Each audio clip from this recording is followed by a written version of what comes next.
My name is Ethan. I'm 28 years old. I live in a picturesque but compact European city. By profession, I'm an interior designer, and I've always believed I could maintain harmony between my career, loved ones, and personal life. Not long ago, I was convinced I'd met the one I'd spend all my years with. Her name is Ava. She embodied my ideals, witty, attractive, determined, and seemingly very attentive. We got engaged almost a year ago and even set the wedding date, July 15. Together, we picked the venue, the guest list, the music. Everything was unfolding perfectly, until I heard a phrase from her that etched itself into my memory forever. I admit my mother is the central figure in my world. She raised me alone after my father left us when I was 6. She worked 12 hours a day to provide me with an education, food, and shelter. There's always been a unique closeness between us. When Ava entered my life, Mom tried to be welcoming. She invited Ava to family dinners, gave her gifts for occasions, and even transferred her savings from a deposit to help us with the down payment on our future apartment.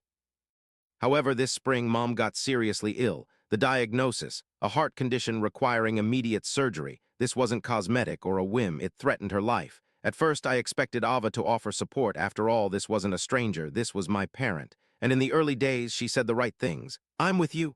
Let's help together. We'll get through this. But over time, I started noticing shifts. The ceremony would cost a hefty sum. Ava dreamed of a celebration in an ancient mansion in the suburbs with bouquets, an orchestra, a film crew, a multi-tiered cake. The estimates had long exceeded the plan. We were spending every extra penny. I suggested cutting costs, but Ava reacted sharply. This is my one chance for a magical event. We can't ruin it. As a result, every week added tension. When the doctors announced that the surgery was needed in a month, I didn't hesitate to cover what wasn't included in the insurance. The amount was substantial, but a life was at stake. That evening, I told Ava, listen, I'll have to take a portion from our wedding fund to pay for Mom's procedure. I thought she'd side with me like before, but she fell silent, then asked, are you serious? Of course, it's critical. It's her salvation. Ethan, but the event is already paid for. We agreed. You gave your word. I tried to explain. Part of the deposit could be refunded, part postponed. But Ava refused to listen, and then came that fateful demand blackmail. We were sitting at the table, the food untouched, the lights dimmed, and Ava said in an icy tone, choose, either you postpone the procedure or we cancel the wedding. I didn't grasp it right away. What? I'm tired of being secondary. It's always your mother, your concerns, your problems. We have a celebration, and you're thinking about her. If you transfer the money for the surgery, there won't be a wedding. I looked at her and didn't recognize her. This wasn't the one I'd asked to marry me. I replied, you're suggesting I leave Mom without help. She's risking her life. You're exaggerating. It'll work out. Let her find other means, borrow, I don't know, but don't touch our plan. In that moment, time seemed to freeze. Inside, there was a quiet crack, like a bolt slamming shut. All the talk of affection, mutual support, family turned into an echo. I said, I'll choose Mom. What? I'll choose Mom. If you're putting it that way, I'll cancel the wedding. Ava jumped up, her face pale. She screamed that I'd ruined everything, that I'd betrayed her, that she wouldn't let me destroy her dreams. Then she slammed the door and vanished. I was left in the empty apartment. In front of me, an untouched meal and 2 glasses of wine. I realized that I'd probably just broken up with my fiancée, but I also knew I'd made the only right decision. The following days turned into a nightmare. Ava sent texts, first furious, then pleading. Her mother called me and claimed I was dishonoring the family. Friends split. Some supported me, others thought I should have found a middle ground. But in my soul, I felt an unusual peace. Mom's procedure was scheduled for May 20. I paid for it. I was by her side, holding her hand as she came to after anesthesia. It was exhausting, but incredibly sobering. I understood what true value in life and family means. A week after the surgery, Ava sent me a long message. She claimed she'd thought everything through, that she'd been under pressure, that she'd fantasized about the celebration because she craved magic but faced horror. She begged to restart the relationship. And now I'm facing a dilemma. The surgery was successful, Mom is recovering, the wedding is canceled. Ava assures she's ready for changes. But can I trust again someone who once imposed such a dilemma?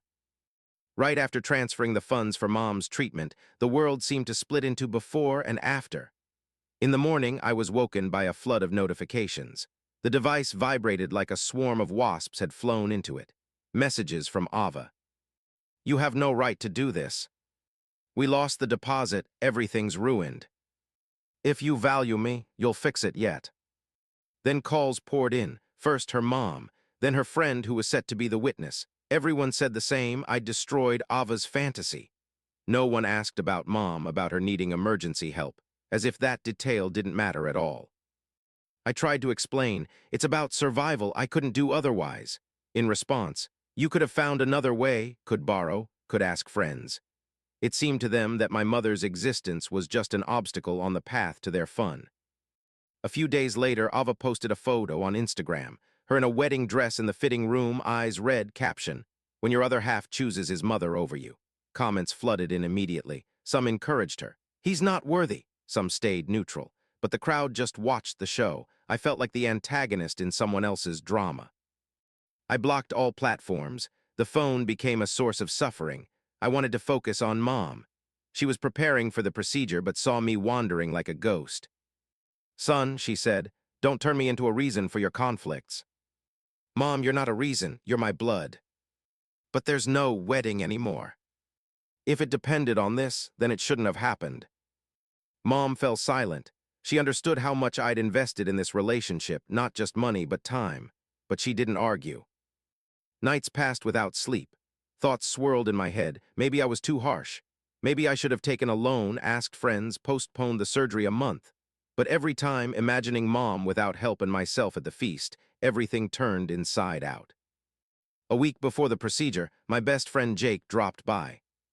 Listen, he said, I see you're suffering, but you did the right thing. Any reasonable woman would approve. Maybe I didn't explain clearly. Ethan, he clapped me on the shoulder. She's a grown woman. She understood everything. She just didn't want a sacrifice. It's not you who lost her. It's she who lost you. Jake's words calmed me a bit. But that evening Ava showed up, without warning, without a signal. I opened, she's on the doorstep in a coat, eyes swollen, hair disheveled. Ethan, please hear me out. About what? I was wrong, I've always dreamed of a wedding, grand, exquisite, I thought it was paramount, I was stunned, I wasn't thinking. Ava, you imposed a dilemma on me, Mom or you. I know, and I regret it, but we can still fix everything. We'll have a modest celebration later when your mom gets stronger. I looked at her and didn't recognize her. She was saying the right words, but they lacked sincerity. As if rehearsing a monologue, I wasn't ready to forgive, not instantly, not like this. Ava, I cut off. Right now I'm only thinking about Mom. Let's postpone the talk until after the procedure. She nodded and left. I noticed her wiping moisture from her face, and for the first time in a long time I didn't feel sorry, I was exhausted. The day of the surgery arrived. We got to the hospital at dawn. Mom held strong, even joking with the staff. I held her hand as they wheeled her into the operating room. When the doors closed, I froze in the long hallway. The clock hands ticked louder than usual. 2.5 hours dragged on endlessly. Then the surgeon appeared. Everything went well. We did what was needed. She'll pull through. I sank to the floor and cried for the first time in many days. These were tears of relief. Mom woke from anesthesia in the evening. When she opened her eyes and saw me, she smiled. See, everything's fine. Yes, Mom, everything's fine. I stayed with her for 3 days. Every morning I brought latte from the cafeteria, read the news, played her favorite songs. I watched her gradually gain strength. And in those days, I realized I'd made the right decision, no matter how hard it was. But life didn't stop. The celebration was canceled, the funds partly lost. I returned to the apartment and felt a vacuum. The space that had recently been ours suddenly became alien. Everywhere, her things.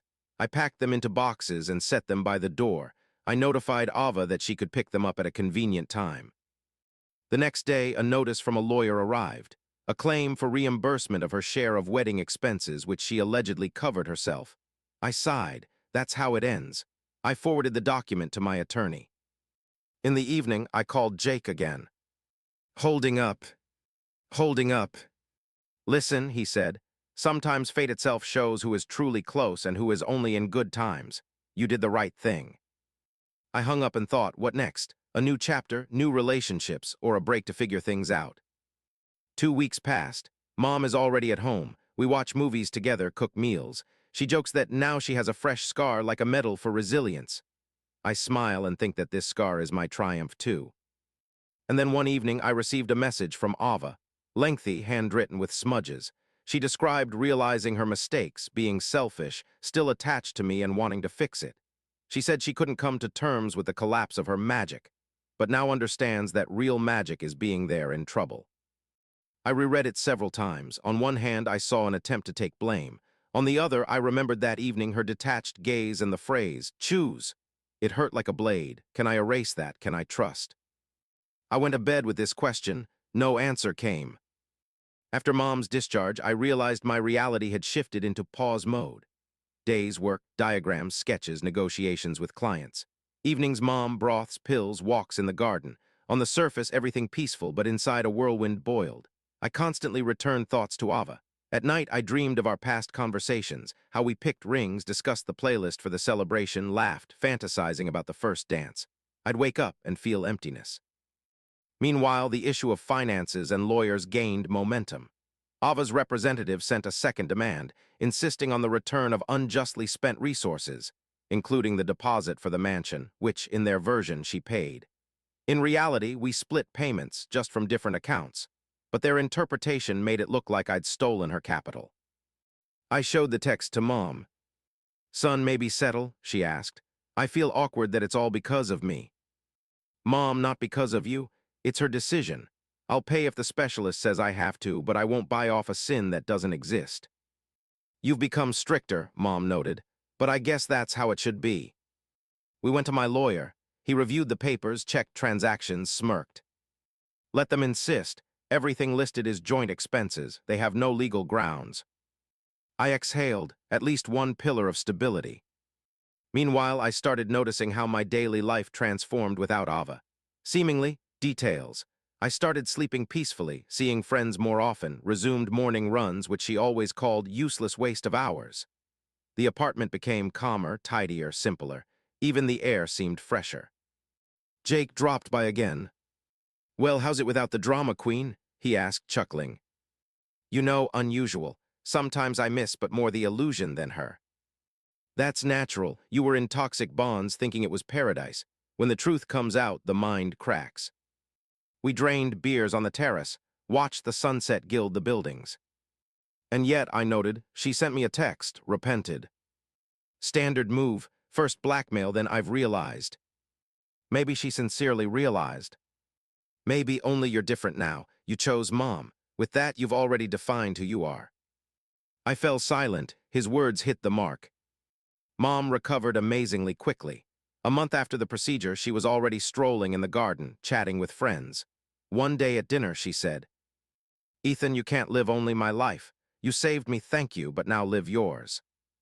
"I am living, career, friends." "No, son, these are protective barriers. You need to open up again. Trust, otherwise you'll get stuck." I smiled. "Mom, not ready yet. And don't rush, but remember, you don't have to be my guardian. I'll manage." These words were like liberation. I understood she was truly stronger and didn't want to be the center of my universe. One day, I decided to run through the central streets, where Ava and I tasted cake for the celebration, where we posed for invitations. Everything seemed familiar and alien. I went into a bistro, got a cappuccino, sat by the window. At the next table, a couple argued about the shade of decorations for their wedding. I caught myself not even hurting, as if that phase was already behind me. On the device was an unread from Ava. "Can I call? Very important." I didn't respond. I knew the conversation would be exhausting, that she'd persuade to restart, that she'd cry. And I knew I wasn't ready yet. I switched the device to silent and just watched passers-by hurrying about. It was a strange feeling of independence. A couple of weeks later, I got a bank notification. Part of the funds for the event were refunded. Not fully, but enough to feel things improving. I transferred a share to the hospital fund where Mom was treated. The rest set aside for emergencies. I started leaving the house more often, signed up for a gym, returned to sketching, a hobby I'd abandoned. Almost every Sunday, I went to the market with Mom. We picked ingredients, then cooked. It became our ritual. One evening, Mom noted, "You know, Ethan, sometimes misfortunes are not punishment, but a gift." "A gift," I chuckled. Yes, you could have tied the knot with someone who doesn't value your family and suffer for years. Now you know the truth before the irreversible step. I pondered, maybe she's right. But still, Ava didn't stop trying to return. She sent images, memories, told how she'd changed her view on life. Sometimes I felt the sincerity of her words. Sometimes that it was just the horror of loneliness. I didn't know how to distinguish. One day she sent, "Want to meet, just talk, no pressure." I didn't react right away, sat at the table, brewed tea, and thought. I understood that a meeting could reopen old wounds, but I also understood that without it, I wouldn't put an end. I wrote, "Okay, one time, Sunday, cafe at the intersection." On Sunday, I arrived early. The cafe was almost empty. I got an Americano, sat by the window. My palms trembled slightly. Minutes later, Ava entered. She looked different, calmer, without makeup, without gloss, sat opposite. "Hello," she said. "Hello." We were silent for a few moments. Then she began. "Ethan, I'm not demanding a return. I want you to understand I was wrong. I was selfish. I feared you didn't value me if you chose Mom. Now I realize attachment isn't competition." I listened. "You did the right thing," she continued. "If you'd chosen me and left Mom without help, I'd despise you. I see how stupid it all turned out." I kept silent. She talked for a long time, about childhood traumas, family pressure, fear of being secondary. She shed tears. I saw sincerity. But I also saw that there was no old impulse in me, as if I'd already outgrown this saga. "Ava," I said finally, "I'm grateful for your words, but I'm no longer the one who proposed to you, and you're no longer that one. We've both evolved." She nodded, moisture streaming down her face. "I know, I just wanted to apologize." We sat a bit more, then she left. I was left with a feeling of closure, as if the boulder I'd carried on my chest finally melted. In the evening, Mom asked, "Well, how?" Calmly, she repented. We talked everything through. "Will you go back to her?" "No, but I'm no longer angry." "Then that's maturity," Mom smiled. I realized she was right. I'd overcome a crisis, made a decision, lost and gained. And now, for the first time in a long time, I felt weightless. 3 months passed after the procedure. Summer gave way to fall. The air carried the scent of wet leaves, the morning light softened.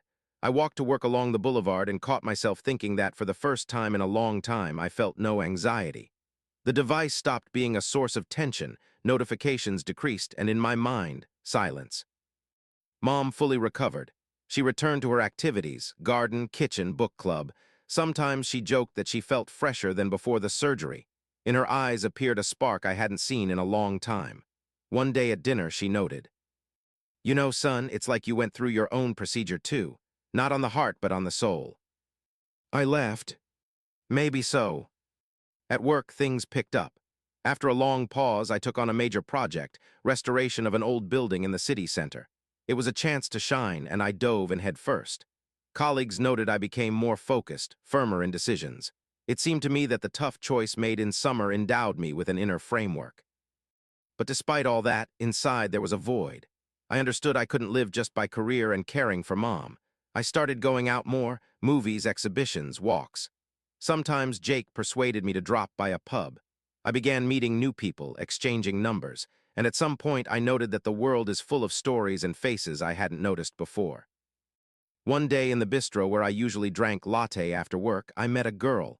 Her name was Lily. She was a graphic artist and created illustrations for children's books. We struck up a conversation, first about drinks, then about books, then about life. She laughed heartily, naturally. Her company was like a breath of fresh air. I wasn't thinking about romance. It was just pleasant to chat with someone without the baggage of the past. We crossed paths accidentally a few times, then started meeting on purpose. Exhibition, walk in the garden, morning coffee together. Lily didn't ask extra questions, didn't invade privacy. She was just there without pressure. I felt free for the first time in a long time. Mom quickly caught the changes. "Your eyes are sparkling," she noted. "New acquaintance." "Mom," I smiled, "just a friend." I know these just friends," she winked. "Honestly, nothing like that yet. And no need to force it, but enjoy, you deserve it." Mom's words sounded like approval. Meanwhile, Ava almost faded from the horizon. Sometimes she liked old photos on social media, sometimes sent a brief, "Hi, how's mom?" but no longer insisted on returning, no pressure. I felt that page was truly turned. Sometimes, though, I caught myself in reminiscences, what our first meeting was like, how we wandered the evening city. But these images no longer stung. They were just pages of a book I'd finished reading. With Lily, we once went to a street music festival. We stood in the crowd, listened to a guitarist, and suddenly I caught myself smiling for no reason, as if someone inside turned on a light. Lily noticed. "You're thoughtful." Just thinking how strangely life changes. In a positive way. "Yes, very." She smiled. We got ice cream, sat on the steps, and watched performers do tricks. It was a moment of the present, without past or future, just here and now. In the evening, I told Mom a bit more about Lily. She listened and smiled. "You know, son," she said, "you overcame one of life's toughest choices, and that choice revealed who you are. Now you can build relationships not from fear, but from strength. Do you think I'm ready for new bonds?" "Not immediately, but you're on the path. The main thing, don't repeat past mistakes." I pondered, maybe indeed, for the first time I'm not seeking someone to patch a hole. I'm just getting to know a new person and enjoying it. Career and life flowed. I increasingly felt returning to my old self, the one who loved drawing, traveling, hiking in the hills. I even signed up for a week-long tour with a group, something I'd dreamed of before getting engaged to Ava.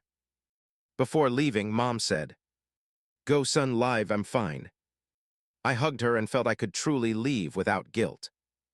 In the hills, I realized how I'd missed freedom. Cool breeze, scent of pines, campfire in the evenings, strangers sharing drinks and stories. I talked about my profession but barely mentioned the personal drama. It was like a new chapter, a blank canvas. One evening by the fire, someone asked, "Are you married?" I smiled, was on the verge, but made a choice. And no regrets. No, it saved my mom and me. Everyone approved, one guy noted. "Means you know what's primary for you, that's rare." These words hooked me. I realized the choice that seemed like an end in summer was actually a beginning. Returning from the tour, I met Lily. She looked at me and said, "You've changed." "In what way?" "As if lighter." "Probably the hills." We went walking in the autumn garden, leaves rustling underfoot. I told her a bit about the summer events. She listened carefully without interrupting. "It was exhausting," she noted, "but you did the right thing." Sometimes I think maybe I could have saved both the celebration and Mom. "I think you saved the main thing, yourself." I smiled, her words touched my soul. In the evening at home, I sat at the table, opened a notebook and sketched. I chose Mom, but in the end I chose life, and now I'm free. Mom peeked into the room. "What are you writing?" "Thoughts." "Will you share?" "Later." She approached, hugged me. "I'm proud of you, son, you've matured." These words were simple, but contained everything. Fall was winding down. Evenings lengthened, the air cooled. I felt everything that started that evening at the kitchen table when Ava said choose is coming to a logical end. Not dramatically, not noisily, but quietly like a leaf falling. One day I was sorting the wardrobe and stumbled upon a small box. Inside lay the engagement ring I'd bought for Ava, modest but elegant with delicate engraving. I held it in my palms and felt a surge of memories. The first dress fitting talks about children, endless guest lists. But with that came another wave, realization that I'm no longer that person. This ring symbolized the past I'd let go. I put it back and closed it, needed to decide what next. That same evening, I told Mom, "I think it's time to return the ring, or sell it." "Do as your heart tells," she replied. "Main thing, don't keep it as ballast." I thought long. The next day, sent Ava a brief. "I have the ring left, want to take it?" She responded quickly, "No, keep it. It was your gift, I can't look at it." I reread several times and realized it's hard for both of us to go back. I decided to sell the ring and transfer the proceeds to charity, to the same clinic where Mom was treated. So I did. And when I transferred, I felt incredible lightness, as if breaking the last tie. In the evening, sitting with Mom in the kitchen, I told about the transfer. She smiled. "You did everything right, so the past becomes a blessing." Yes, Mom, now it's just a story. And a very meaningful one, because you've grown up. Career and life went on. With Lily, we still met. No grand declarations, no plans, just walks, talks, joint sketches. Sometimes she brought her graphics, I showed my designs. We shared ideas, laughed at mistakes. Everything was effortless. One day she noted, "You know, I like that you're not rushing. I'm just not wanting to race where I'm not ready." That's right. I realized that for the first time, I'm building connections without fear and submission. In December, Mom invited me to the Christmas market. The city sparkled with lights, smelling of cinnamon and hot chocolate. We wandered the stalls, laughed, bought trinkets. On the square, a band played, kids spun on rides. "Remember how we came here in your youth?" Mom asked. "I remember. You always got me a honey cake in the shape of a star." "Then let's get one more." She handed me the honey cake, "to a fresh start."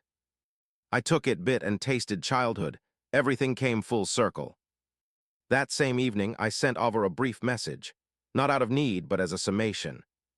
"Thanks for everything. We both learned lessons. Wish you well." I didn't expect a response, but she replied days later.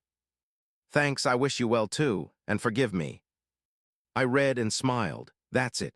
The end of the saga, without anger, without bitterness, just gratitude for the lesson. In January, Lily and I went to a modest mountain village. We skied, warmed by the fire, drank mulled wine. There, at the base of the slope, I suddenly realized I no longer recall the past. Everything former became part of my story, but no longer dictates. Lily noticed, "You're so peaceful." "Because I'm finally at home with myself."